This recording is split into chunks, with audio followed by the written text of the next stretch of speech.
Hello, this is Eastern Europe Review, the joint production of BELSAT TV and TVP World with reports and analysis from Belarus, Russia and Ukraine.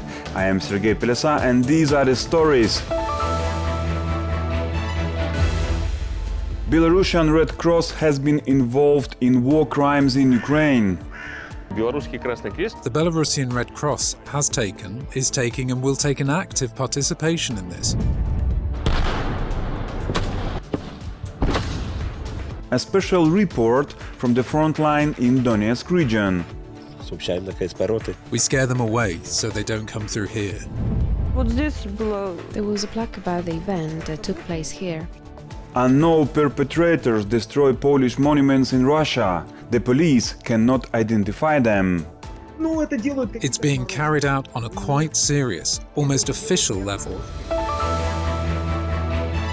The scandal involving the Belarusian branch of the Red Cross is escalating.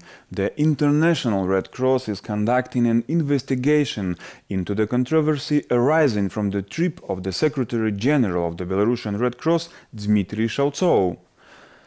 During his visit to the Donbas region, he was seen wearing a letter Z on his sleeve. The investigation revealed that the Belarusian Red Cross branch has been involved in the removal of Ukrainian children from the occupied territories. The Secretary General of the Belarusian Red Cross has confirmed the organization's involvement in the removal of children from the occupied Ukrainian territories to Belarus during an interview with Belarusian state television. They have accused the Republic of Belarus of kidnapping children who have come to us for recovery. To be honest, the Belarusian Red Cross has taken, is taking and will take an active participation in this. We take care of these children. We give them gifts. Last week, Dmitry Shaltsov visited the Russian-occupied Donbas region, where he gave an interview to Russian propagandists while wearing the letter Z on his sleeve, which is perceived as a sign of aggression against Ukraine. In response to what had taken place, the Ukrainian Red Cross has called for the exclusion of the Belarusian organization from the international movement structures to be considered. The IFRC, International Federation of Red Cross and Red Crescent Societies, has already responded by stating that the case has been referred to the Compliance and Mediation Committee for further examination. The extraordinary circumstances of this visit, including the use of a symbol associated with one of the parties to the international armed conflict in Ukraine, implicate the fundamental principles of the International Red Cross and Red Crescent movement. The visit and the activities associated with it were not coordinated with the other components of the movement, as required by our internal rules and regulations. Dmitry Shaltsov soon appeared on a Belarusian propaganda TV channel and discussed nuclear weapons in Belarus. He cited the example of the Soviet Union, expressing his belief that it demonstrated to its opponents that, if necessary, tactical nuclear weapons will be used. You have to call a spade a spade. Maybe it's still worth hinting to people that we don't just tell you and warn you, but we can actually do it. The Belarusian Red Cross has indeed been associated with ambiguous behavior and statements by its representatives. However, their involvement in the removal of Ukrainian children from the territories occupied by Russia in the so-called DPR and LPR may potentially constitute participation in a war crime, as it violates Article 49 of the Geneva Convention. Individual or mass forcible transfers, as well as deportations of protected persons from occupied territory to the territory of the occupying power or to that of any other country, occupied or not, are prohibited regardless of their motive. Ukrainian children are taken to Belarus allegedly for recovery in camps and sanatoriums. This is a project of the Union State of Russia and Belarus, which finances the deportation. These children already have Russian passports. They remain on the territory of the Russian Federation, and their legitimate representatives, their parents, draw up all the necessary documents. But among these children are orphans. This was stated by the National Anti-Crisis Management, which submitted the evidence to the International Criminal Court in The Hague. According to international law, orphans can be evacuated only with the consent of the country of origin. But Ukraine didn't give such consent. Moreover, deported children must be brought up in the same cultural tradition. But in Belarus, they seem to be taught to hate Ukraine.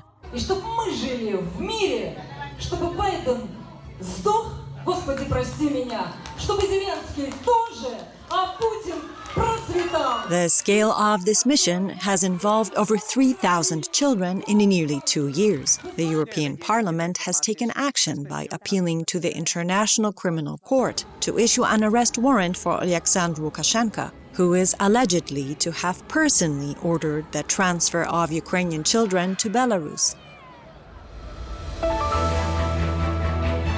Exclusive video straight from the front line. At a distance of 200 meters, the Ukrainian military is fighting with the Russian army in the Liman district. Our TV crew has visited the Ukrainian positions to show you how Ukrainians stop the Russian attacks in Donetsk region. While we're out in the open, we could come under fire at any time. Victor, a Ukrainian soldier, is accompanying our film crew to the ground zero positions, which is how they refer to the front line here. The Russian troops' positions are located about 200 meters away. A year ago, this area near Kremenna was covered with a dense forest, but now it is hectares of burned trees. Many of the tree crowns are missing in some places, making us easily visible from a distance. About 800 meters from the front, Victor uses his radio to contact the fighters we are approaching. As Russian soldiers are not yet visible, we stretch out in a column and move into the AFU's forward positions. When we reached the destination, we were told to run urgently into a dugout to hide because a Russian drone was operating. Vasil, known by his call sign Gaz, informs us that Russian soldiers had struck Ukrainian positions with a missile just before we arrived. It hit right where I stood, so the capacitor fell under my feet. That's serious. But I immediately informed the others and ran to see if everyone was safe and sound. According to the Ukrainian fighters, the situation at Ground Zero remains constantly tense. The enemy army launches attacks on the positions of the armed forces of Ukraine following initial mortar and artillery preparation. The tank appeared, firing at us. It was near the power line, 100 to 150 meters away. It was hiding behind the power line and firing at us.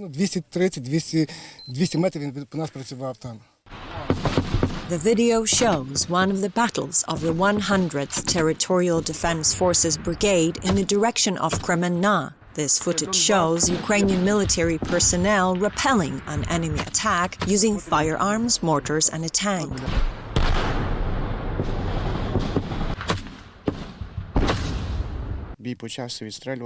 The fight started and we were shooting back. We weren't advancing, just holding our positions. They were firing and we were responding. 10 to 15 minutes passed and they withdrew. The Russian troops are positioned just 200 meters away, making it such a close proximity that Ukrainian soldiers can hear their opponents' conversations during moments of calm. Sometimes you can hear their voices, how they're shouting and talking. Well, what can you do? We stand, watch, and observe. If we spot the enemy, we report to the company command post and ask them to fire. We scare them away so they don't come through here. According to the soldier with a call sign Gaz, the Russian military uses chemical weapons among other tactics. That is why the trench is equipped with a handy disinfectant for eye wash and gas masks. It's water and soda, because the enemy drops chemical bombs sometimes. Once at other positions, they bombarded us so much that you couldn't see anything. Everyone has gas masks, so it's not a problem.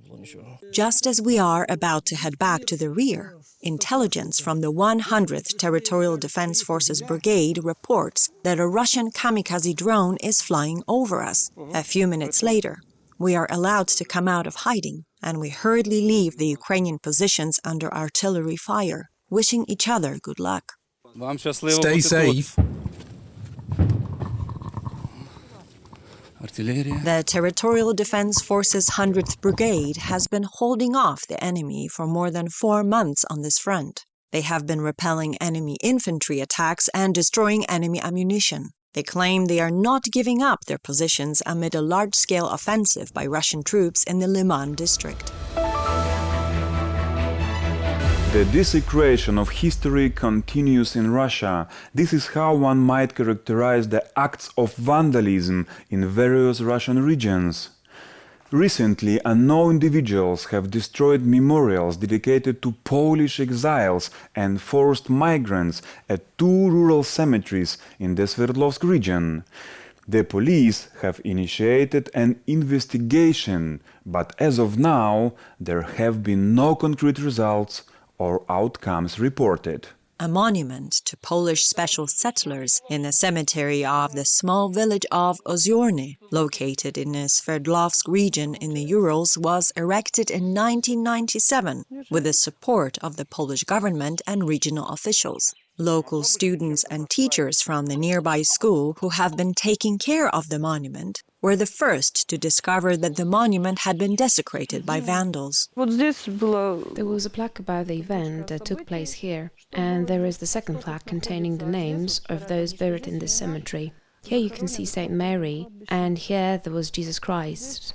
The intruders also carried out a similar act of desecration with a monument commemorating the Poles who died in exile in the neighboring village of Kostołusowo. This particular monument was dedicated to those who had been exiled and taken primarily from the territory that now belongs to Western Ukraine. The forced exile began in 1939, when this land was annexed to the Soviet Union. The majority of the exiles were women, the elderly, and children. These deported Poles were referred to as special resettlers and were forced to engage in logging work. Harsh working conditions and hunger took a heavy toll, leading to the death of many among them. Soviet citizens didn't harbour hostility towards their new neighbours. From the memories of the residents of the Rejewski district and special settlers, we know that the locals were very sympathetic, sharing, as they say, the last piece of bread.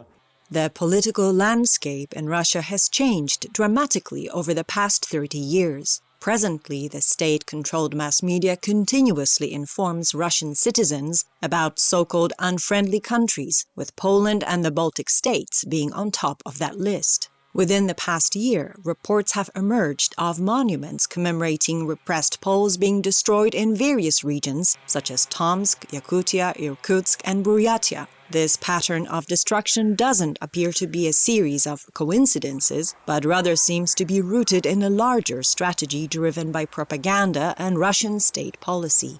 I'd really like none of our viewers today to even have the illusion that some scumbags are doing this. No, it's not being done by scumbags. It's being carried out on a quite serious, almost official level. The destruction of a monument dedicated to Polish and Lithuanian victims of political repression in the abandoned village of Galia Shore, located in the northern part of the Perm region, serves as partial evidence supporting the mentioned claims. It's an area of completely remote taiga, full of swamps. I mean, I've been talking about it everywhere. There are no roads, only directions to navigate. In order to go there and destroy this monument, it was necessary to make a serious investment. It was a serious operation. History experts and local historians are sure that this is a direct consequence of the policy of Vladimir Putin's regime, which purposefully cultivates hatred of Western countries. In fact, the desecration of memorial sites of Poles in the regions of the country has turned into a state task. Human rights activists and historians also believe that the destruction of monuments on national grounds fits into the general framework of Vladimir Putin's regime, which encourages falsification of history and manifestations of xenophobia, which is why the police aren't seeking those who have desecrated memorial sites. They formally initiate cases. But nothing is known about the results of the investigation. Given the current situation, the instances of such vandalism are expected to rise further. These are all our stories for you today. Thank you for watching Eastern Europe Review. Please continue to stay with TVP World and stand with Ukraine.